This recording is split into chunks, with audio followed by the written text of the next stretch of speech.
From our archives, the Billy Graham Classics. Agora eu quero que você venha comigo abrindo a Bíblia em 1 Coríntios capítulo 9, começando no versículo 24. Não sabeis vós que os que correm no estádio, todos na verdade correm, mas um só leva o prêmio? Correi de tal maneira que o alcanceis. Todo atleta em tudo se domina, aqueles para alcançar uma coroa corruptível, nós, porém, a incorruptível. Assim corro também eu, não sem meta, assim luto, não como desferindo golpes no ar, mas esmurro o meu corpo e o reduzo à escravidão, para que, tendo pregado a outros, não venha eu mesmo a ser desqualificado. Então, o versículo 12 do próximo capítulo, que diz: aquele, pois, que pensa estar em pé, veja que não caia.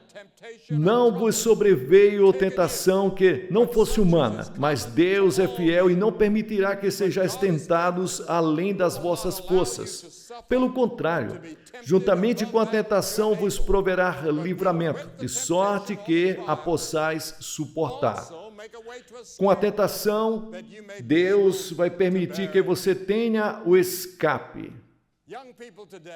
Agora, os jovens hoje enfrentam tantos problemas, especialmente a pressão dos colegas. E a palavra mais difícil que os jovens têm para dizer hoje é a palavrinha não. Sejam drogas, seja pegar um cigarro, sexo ilícito,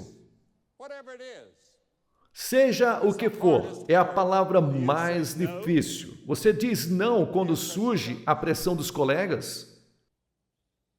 Quando os hormônios começam a subir? Quando a excitação está presente? Sim, somos todos tentados. Mas não há nenhuma tentação que se apodere de você que todos já não tiveram. E você diz, bem, Jesus teve tentações? Claro que ele teve. Ele foi tentado em todas as coisas, como nós, mas sem pecar. Porque no momento em que você entra pela provação, Deus providencia um escape, uma saída. Ele fornece isso. Mas você tem que tomar a decisão de seguir o caminho de Cristo. E quando você tomar essa decisão, o Espírito Santo estará lá para ajudá-lo. E lhes dá força e coragem. E então outro homem, outra pessoa na Bíblia, um jovem chamado Daniel. Daniel capítulo 1, versículo 8 diz que Daniel propôs no seu coração não se contaminar com a porção, a comida do rei, ou que o rei bebia.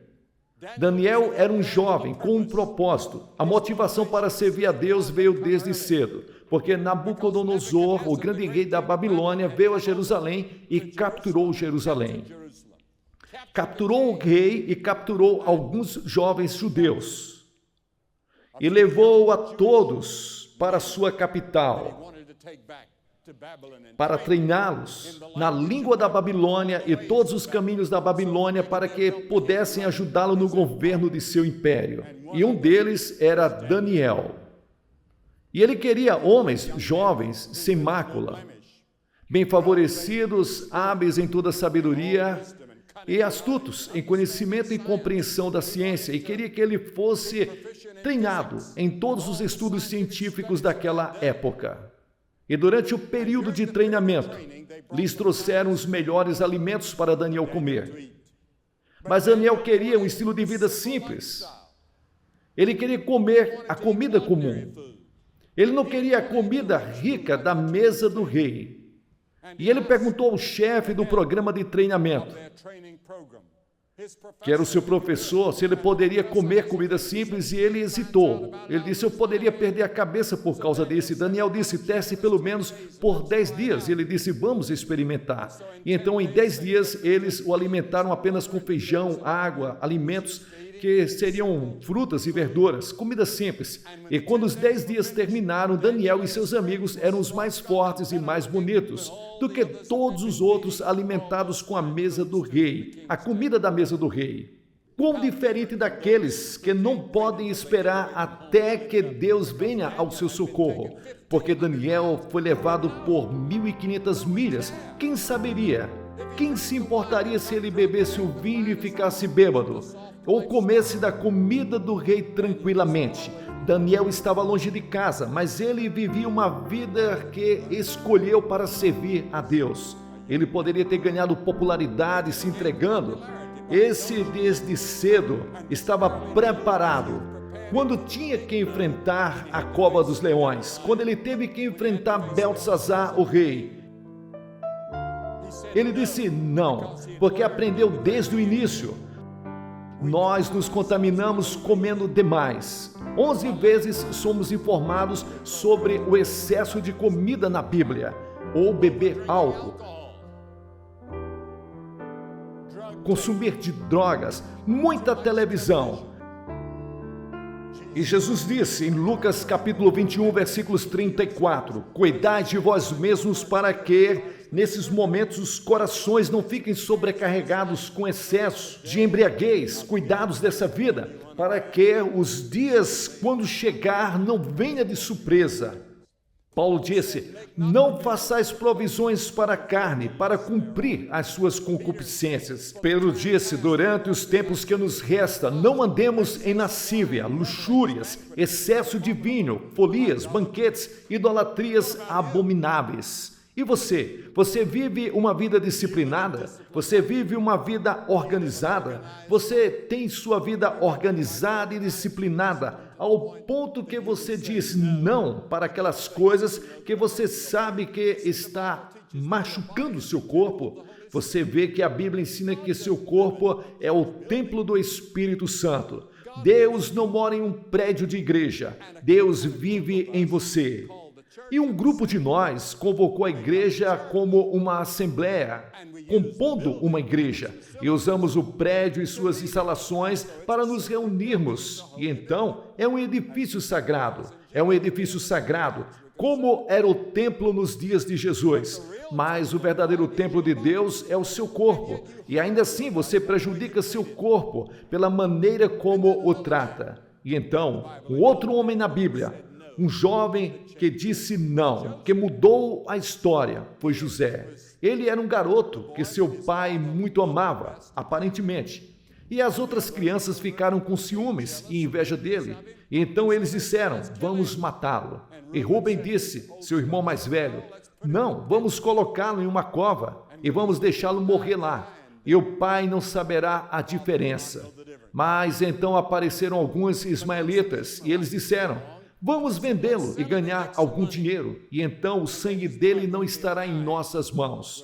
Vamos deixar os ismaelitas levá-lo. Então eles o venderam como escravo a esses ismaelitas, e eles o levaram para o Egito, e eles o venderam a um homem chamado Potifar. Ele era um homem do gabinete de Faraó, e ele se tornou um escravo forte e bonito. Em Gênesis capítulo 39 nos fala da tentação de José, e ele disse não, porque a esposa de Potifar era uma mulher bonita e uma mulher muito sexy. E ela veio a ele e disse, José, venha se deitar comigo, venha para a cama comigo. Tenho desejado você desde que chegou aqui, e agora todos os homens se foram, meu marido está fora, venha comigo. E ele disse, não cometerei esta grande maldade. Seu marido me tratou muito bem, e eu pecaria contra o meu Deus se fizesse isso. E ela implorou, e ele finalmente ficou com raiva. Ele saiu correndo de casa e deixou a sua capa para trás. E ela começou a gritar, e gritou, estupro. Ele tentou me estuprar. E quando o marido dela chegou em casa, ele mandou jogar José na prisão. José disse não, mas então Deus estava com José na prisão. E todos vocês conhecem a história de como Deus usou José e fez dele o primeiro ministro de todo o Egito e ajudou a salvar novamente sua família mais tarde. Uma longa história que não tenho tempo de contar esta noite, mas a notícia que vocês sabem, tenho certeza. Agora, a Bíblia ensina que sexo não é pecado. Deus deu, é um presente de Deus. E o uso errado do sexo é que é pecado. Deus lhes deu a capacidade de fazer amor, mas dentro dos laços do matrimônio, não fora. Adultério é errado. É quando duas pessoas casadas e cometem fornicação, ou quando pessoas solteiras cometem atos que desagradam a Deus. É pecado. E eu sei que o desejo é tremendo, especialmente quando você vê isso em todos os balcões, onde vendem livros e revistas. Você vê isso na televisão, você vê isso nos filmes, você vê isso em todos os lugares. E toda a atmosfera está saturada com a ideia de sexo. E você diz não? Não acredito que os jovens de hoje possam dizer não sem Cristo. Com Cristo e com o Espírito Santo, dando-lhes poder sobrenatural, você pode dizer não. Mas vou te dizer que é difícil. Mas as marcas de um cristão são autocontrole e autodisciplina.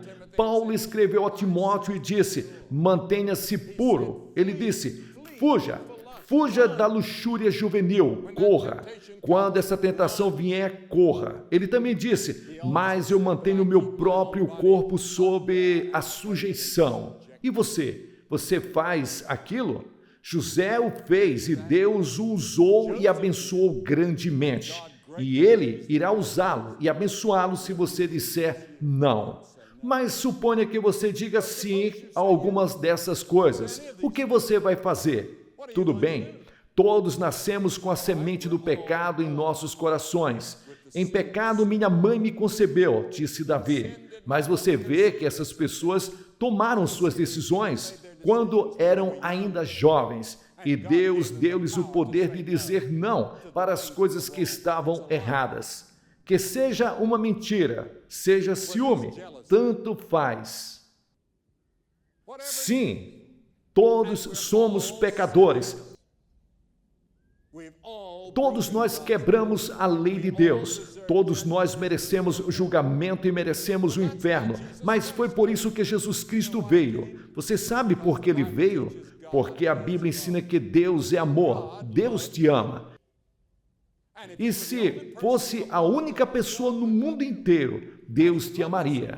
E Ele te amaria tanto que daria seu Filho para morrer na cruz por você. Mesmo que você fosse a única pessoa que pecou contra Ele.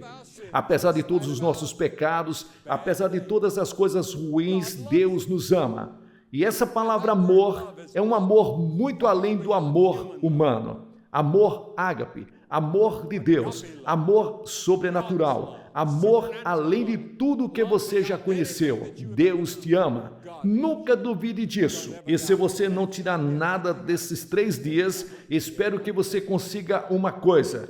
Entenda que Deus te ama. E Deus está disposto a perdoar todos os seus pecados. Está disposto a consertar isso como se você nunca tivesse pecado. É isso que a palavra justificação significa, como se você nunca tivesse pecado. O sangue de Jesus Cristo limpa. Quando o sangue foi derramado na cruz, esse sangue purifica de todo pecado. Eu mereço julgamento e mereço o inferno, mas meus pecados já se foram, meu julgamento já foi cancelado. Eu fui lavado no sangue de Cristo derramado na cruz, quando Deus colocou sobre ele os pecados de todos nós. Eu não vou para o inferno, eu sei, eu vou para o céu. E se eu morrer agora, sei que irei para o céu, por causa da promessa da palavra que Deus nos dá. Se com a tua boca confessares ao Senhor Jesus Cristo e crer de todo o coração que Deus o ressuscitou dentre os mortos, serás salvo. Sim, eu fiz isso. Sei que estou salvo. Depois, houve outra pessoa que tomou a decisão de dizer não, quando ainda era jovem. E esse era Moisés. Diz, pela fé Moisés, quando era ainda novo, recusou-se a ser chamado filho da filha de Faraó. Ele escolheu, observe, ele preferiu sofrer aflição com o povo de Deus do que desfrutar dos prazeres do pecado por um período. Sim, você pode ter prazer no pecado, você pode se divertir, pode ficar bêbado usar drogas, orgias sexuais. Você pode ter prazer, mas é por um período curto, por uma temporada, logo desaparece. E Moisés decidiu que ele preferia escolher o caminho de Deus. Às vezes pensamos em Moisés como um velho com barba, mas foi na juventude que ele tomou as decisões que o levou à grandeza. E há uma diferença na Bíblia entre o prazer por um lado e a alegria por outro. Aquele que ama o prazer é um homem pobre, disse o escritor de Provérbios. Paulo escreveu a Timóteo e disse: mas quem vive em prazeres está morto enquanto vive. Você está vivendo fisicamente, mas morto espiritualmente. Seu coração está morto para Deus. Você pode ser um homem morto. Acabei de escrever um livro sobre a morte chamado Enfrentando a Morte. Vai sair nesse outono. Eu investiguei coisas como eutanásia, suicídio e todas essas coisas que as pessoas estão falando hoje. O que está certo e o que está errado, e como podemos superar essas coisas. A Bíblia diz em 2 Timóteo, Paulo escrevendo: somos mais amantes dos prazeres do que amantes de Deus. Prazer, as coisas que apelam para a nossa carne e a nossa luxúria. Alegria é outra coisa, é profundo e não importa o tempo, o clima, os problemas, as dificuldades. Há uma alegria, porque a alegria é produzida pelo Espírito Santo, sobrenaturalmente em você, para que o mundo inteiro possa cair em cima de você e você sentir aquela alegria o tempo todo. Temos cerca de 15 ou 20 nascentes em nossa casa e todas as nossas fontes pareciam secar, mas há uma fonte lá que não seca, e assim é a alegria. Não importa o que aconteça e como a seca possa vir, está sempre ali, produzindo frutos pelo Espírito de Deus. Mas o prazer é diferente, é temporário. Dura apenas uma curta temporada. E você, bem-aventurados sois vós, disse Jesus, quando os homens vos odiarem e se afastarem de sua companhia, e te injuriar e te rejeitar por amor do meu nome, disse Jesus. Alegrem-se naquele dia e saltem de alegria, pois é grande a tua recompensa nos céus. Porque da mesma maneira fizeram com o Filho do Homem. E eles fizeram a mesma coisa aos pais, aos profetas. Ele diz que quando você sofrer por Jesus Cristo, se alegre, pelo amor de Deus. Ainda que alguém zombe de você na escola, pule de alegria.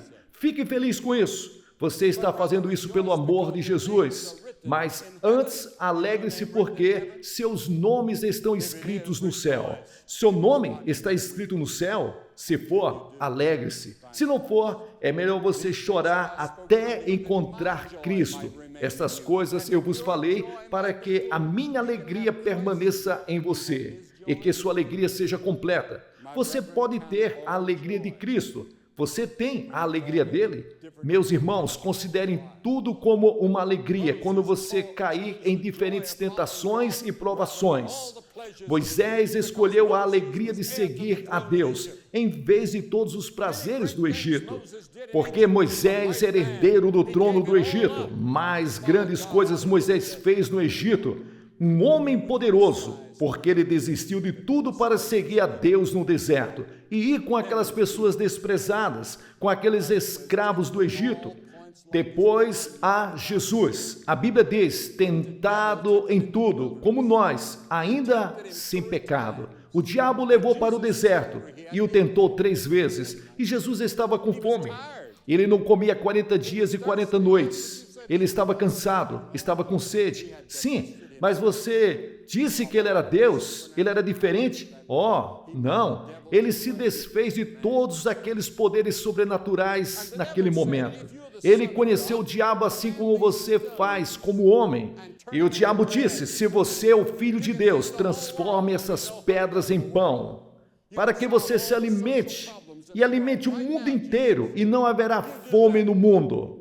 Você pode resolver todos os problemas sociais no mundo agora, Jesus. Faça isso.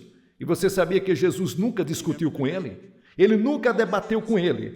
Tudo o que ele fez foi citar as Escrituras. Ele disse, está escrito, o homem não viverá só de pão, mas de toda a palavra que procede da boca de Deus. E então veio pela segunda vez o tentador e disse, se és o Filho de Deus, lança-te daqui para baixo, porque está escrito, ele dará ordens aos seus anjos a respeito de ti, para que te tomem pela sua mão e te sustentem. Veja, o diabo disse, salte. Faça um grande espetáculo para as pessoas e eles vão acreditar. Você não precisa ir para a cruz. Você não precisa morrer na cruz. Você está planejando fazer isto para salvar o mundo. Mas você pode fazer com que todos acreditem em você, quando eles virem os anjos pegando você no ar. Mas Jesus disse, está escrito novamente, não tentarás o Senhor teu Deus. E então, a terceira tentação foi, todas essas coisas eu te darei, se você se dobrar e me adorar. E ele disse, olhe para o mundo, todo o petróleo, todo o ouro, todo o poder do mundo é seu. E Jesus não discutiu com ele. Ele tinha todas as condições de oferecer aquilo, porque ele é chamado de o Deus desse mundo, o príncipe e o poder do ar, o príncipe desse mundo. O diabo, ele é um enganador. Ele tem uma autoridade tremenda, uma enorme riqueza, e ele pode te oferecer tudo o que existe, se você apenas adorá-lo por um pouco. Apenas acene com a sua cabeça e diga, tudo bem, diabo, eu irei com você um pouco, de qualquer maneira. Jesus não fez isso. Ele disse, para trás de mim, Satanás. Está escrito que adorarás o Senhor teu Deus, e somente a ele servirás. Então a Bíblia diz, depois destas três tentações, o diabo o deixou e os anjos vieram e o ajudaram. Observe essas três coisas. Jesus citou as Escrituras. Ele estava cheio do Espírito Santo. Ele estava na vontade de Deus. Você está disposto a dizer esta noite não às tentações do diabo? E sim ao chamado de Cristo que te diz, arrependa-se de seus pecados? Isso significa mudar seu modo de viver. Me siga. Ah, mas você diz, Billy, sou membro da igreja, fui batizado, fui confirmado. Sim, isso é uma coisa maravilhosa, mas seria maravilhoso e você reconfirmar essa sua confirmação. Seria maravilhoso você vir e dizer, eu quero me dedicar novamente ao Senhor Jesus. Ou para alguns de vocês, fazer como alguns fizeram ontem à noite. Dizer, eu estou te recebendo pela primeira vez, eu realmente quero vir a Cristo agora, quero que meus pecados sejam perdoados, não quero correr o risco de morrer sem Deus. Você conhece a Cristo? Você o recebeu? Você diz, Billy, o que eu tenho que fazer? 3 coisas. Primeiro, esteja disposto a mudar seus hábitos, mude sua mente, isso é chamado de arrependimento na Bíblia. E o segundo é, pela fé você recebe Cristo. Você não trabalha para isso. Você não compra. É um presente grátis e você o recebe. E terceiro, você está disposto a segui-lo. Ler a Bíblia, orar, testemunhar, viver, deixar o amor brilhar em sua vida. Isso é o que significa seguir a Cristo. Isso é o que significa dizer não. As coisas que o diabo gostaria que você fizesse. Vou pedir que você faça essa escolha essa noite. Vou pedir que você faça algo. Como vimos centenas de pessoas fazer a noite passada. Como vimos pessoas em todos os continentes, em mais de 60 países. Vou pedir para você se levantar da cadeira e vir à frente dessa plataforma e dizer essa noite, eu quero Cristo em meu coração. Eu quero saber e ter a certeza. Quero dedicar a minha vida a Ele. Quero um novo poder na minha vida, uma nova alegria em minha vida. Quero o perdão dos meus pecados e o perdão das falhas passadas. Quero começar uma nova vida, uma nova estrada essa noite. Vou pedir para você se levantar da cadeira. Centenas de vocês, jovens e velhos, seja qual for a sua formação, você pode ser membro da melhor igreja da cidade, ou você pode não ser membro de nenhuma igreja, mas Deus falou com você essa noite. Há uma pequena voz lá dentro de você falando, talvez fazendo você se sentir desconfortável. Essa é a voz do Espírito Santo. Pessoal, aqui é o pastor Gilson Soares, fazendo aqui as dublagens do reverendo Billy Graham. Você que chegou até o final desse vídeo, dê uma olhada se você já está inscrito no canal. Se inscreva, ative o sininho para receber todas as notificações e considere abençoar este canal e a obra missionária na cidade de Guarabira, Paraíba, com qualquer valor que Deus colocar no seu coração, para que possamos fazer mais e melhor. Que Deus te abençoe ricamente. Para você que está assistindo pela televisão, Deus tem falado com você hoje. E você vê aqui, centenas de milhares de pessoas estão vindo para assumir seu compromisso com Cristo, aqui em Dakota, do Norte, em Minnesota. Você pode vir a Cristo exatamente onde você está, no seu quarto, em um bar ou aonde quer que você esteja. Diga sim a Cristo.